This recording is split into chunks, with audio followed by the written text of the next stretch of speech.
밤새 잘 주무셨습니까? 김동수 경제부동산입니다. 뉴스를 좀 살펴볼 텐데요. 심층 분석에서 자세하게 논평을 해드리겠습니다. 먼저 KBS 기사입니다. 피치 한국 올해 경제성장률 마이너스 1.1%. 다른 나라보다 덜 심각. 국제신용평가사 피치가 한국의 올해 성장률 전망치 마이너스 0.9%에서 마이너스 1.1%로 하향 조정했다. 또 경기 회복이 하반기에도 지속될 것이라면서도 민간 소비는 사회적 거리두기 강화 등으로 3분기 말까지 크게 둔할 것이라고 내다봤다. 이 밖에 한국은행이 완화적 통화정책을 지속하고 올해 중 추가로 0.25%포인트 금리 인하를 단행할 것으로 예상했다. 여러분, 피치가 말이죠. 우리나라 경제 성장률을 하향 조정한 것은 이번 사태 재확산에 따른 영향을 반영한 것이 아닌가 이런 생각을 해봅니다. 실물 경제가 지금 장난이 아닙니다. 지금 최악 상태 아니겠습니까? 자영업자들이 지금 다 죽어가고 있습니다. 기획재정부의 진단도 최근에 부정적으로 변하고 있습니다. 지난 6월이죠. 실물 경제 하방 위험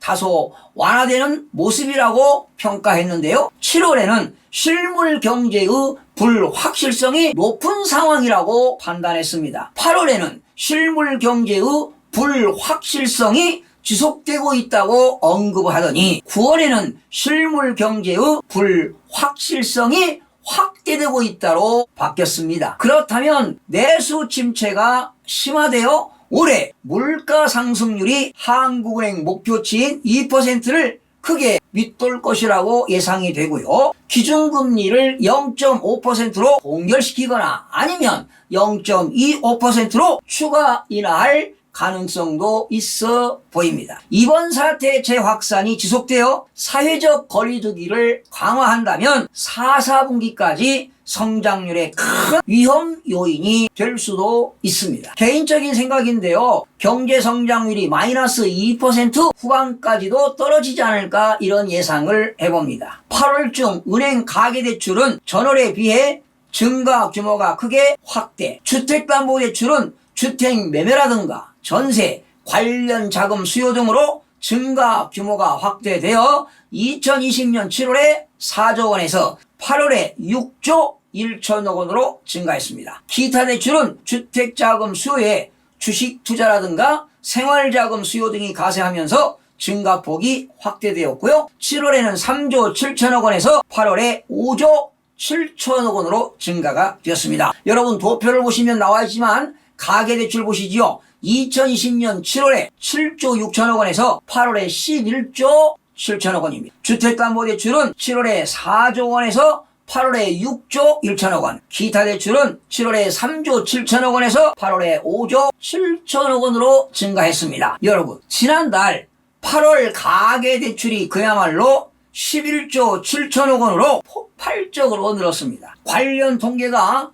작성되기 시작한 지난 2004년 이후에 역대 최대 규모입니다. 그 중에서 주택담보대출이 6조 1천억 원, 기타 대출이 5조 7천억 원, 기타 대출에는 말이죠. 신용대출이 무려 93%나 차지하고 있습니다. 이렇게 신용대출을 받아서 주택도 구입하고 자동차도 구입하고 주식도 투자한 것 아닙니까? 가계대출은요. 3분기 접어들면서 더욱더 대폭 늘어나는 모습을 보이고 있습니다. 신용대출 증가 속도가 지금 가파른데 당연히 이유가 있습니다. 일단은 금리가 낮기 때문입니다. 그런데 금리가 낮아도 저신용자들은 금리가 높겠고요. 특히 소득이 안정적인 고신용자에게는 금리가 더욱더 낮습니다. 신용등급이 1등급이나 2등급인 사람들은 말이죠. 소득이 특히 안정적인 사람들은 1금융권 은행에서 2% 초중반대 금리로 억대로 받을 수 있기 때문에 신용대출이 증가한 것 아닌가 이렇게 보여집니다. 제가 언젠가 방송해드렸는데요. 만약에 미국에서 연방준비제도가 2023년부터 기준금리를 인상시킨다면 우리나라는 당연히 어찌할 도리가 없습니다. 그렇다면 이자 부담이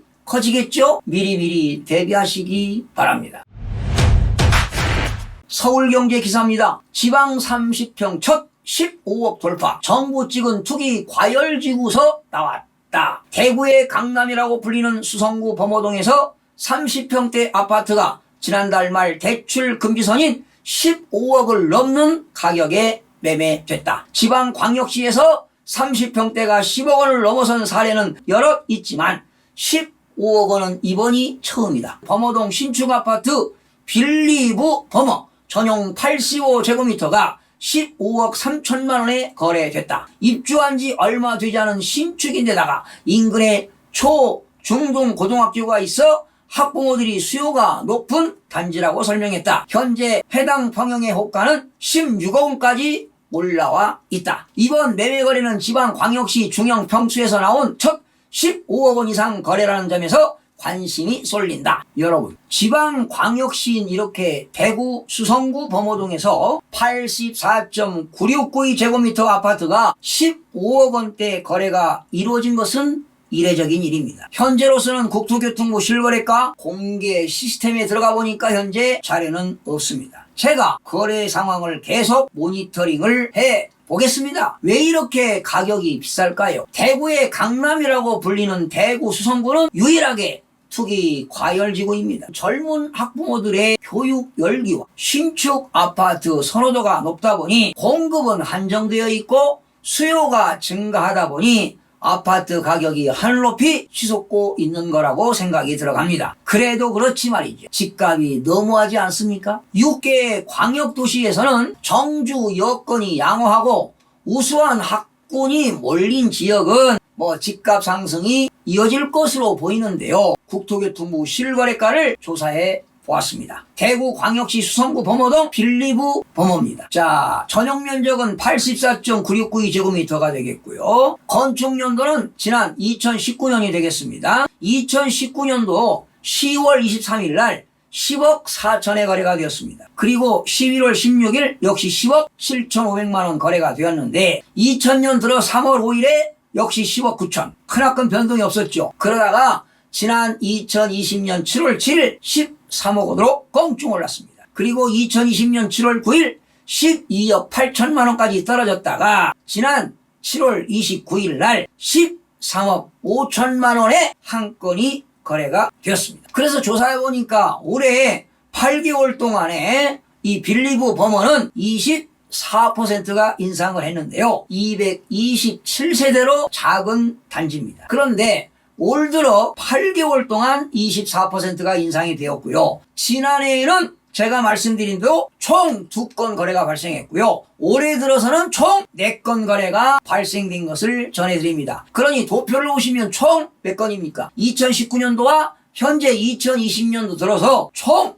6건의 거래가 발생한 것입니다. 한국경제기사입니다. 스타 강사 끌고 갭투자 밀었던 구미, 이제는 깡통주택 걱정. 조용하던 지방소도시 경북 구미가 외지인들로부터 들썩였다. 관광객들이냐고요? 아파트를 사러 온 갭 투자자들이다. 이들은 주로 공인중개업소를 돌며 아파트를 사갔다. 매수자들 간의 경쟁을 본 후 계좌를 쉬 내주지 않자 마치 경매처럼 그 자리에서 서로 200만 원이나 300만 원씩 값을 높여 부르는 진풍경도 벌어졌다. 상황이 이렇게 되자 집값은 고공행진하며 수천만 원에서 많게는 1억 원씩 찐 단지들이 나왔다. 현진 에버빌 엠파이어 전용 103제곱미터 아파트는 1년 새 1억 원이 넘게 올랐다. 36년차 오래된 아파트도 작년 말에 비해 매매가가 2배 이상 상승했다. 한국감정원 통계에서 이 같은 매수 열풍이 감지된 것은 6월 말쯤이다. 2016년 10월부터 단 한 차례도 오른 적이 없던 집값이 7월 들어 플러스로 반등했다. 8월 마지막 주에는 집값이 0.34%나 치솟았다. 전국 매매가 상승률 10위권 지역 중 지방 중소도시는 구미가 유일했다. 여러분, 집값이 급등하는 원인에는 여러 가지 요인들이 있겠지만 유명 유튜버, 유명 블로거 및 부동산 학원가의 스타 강사들이 수도권을 포함해서 전국의 어느 특정 지역을 지정해서 투자를 권유하면 메뚜기 떼들이 몰려들어 아파트를 싹쓸이하고 쇼핑하듯이 하기 때문에 아파트 가격이 바로 폭등한 것입니다. 사회학인 이렇게 부동산 투기를 조장하는 행위에 대해서는 공인중개사법 개정이나 또는 부동산 거래 질서 확립에 관한 특별법을 제정해서 근본적으로 제재 조치를 할 수 있는 해결 방안을 모색한다면 부동산 가격 안정에 매우 지대한 효과가 있을 것이라고 강력하게 주장하는 바입니다. 이런 것들은 정부가 정책 입안을 해야 되는 거 아니겠습니까? 또한 이런 특별법을 만들려면 입법기관인 국회에서 법안을 만들어서 통과시켜야 되는 겁니다. 구미 갭투자 열풍 이면에는 스타 강사가 있었다. 스타 강사들이 갭투자 지역으로 구미를 찍은 것이 이미 4월이라고 한다. 거래량이 급증한 것도 4월이 지난 직후부터다. 거래량 통계를 보면 구미 아파트 거래는 4월 434건, 5월에 898건, 6월에는 무려 1641건으로 폭발적인 증가세를 보였다. 집값이 올랐으니 현지인들은 놀았다고요? 아니다.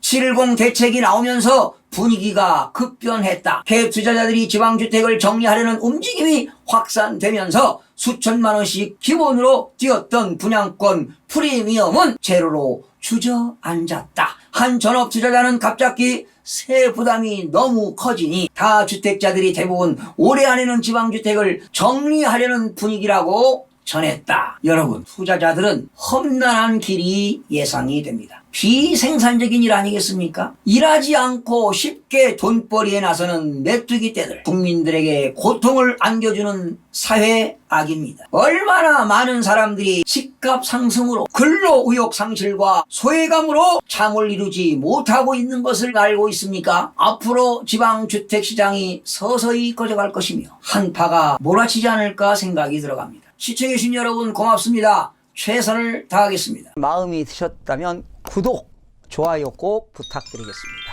고맙습니다.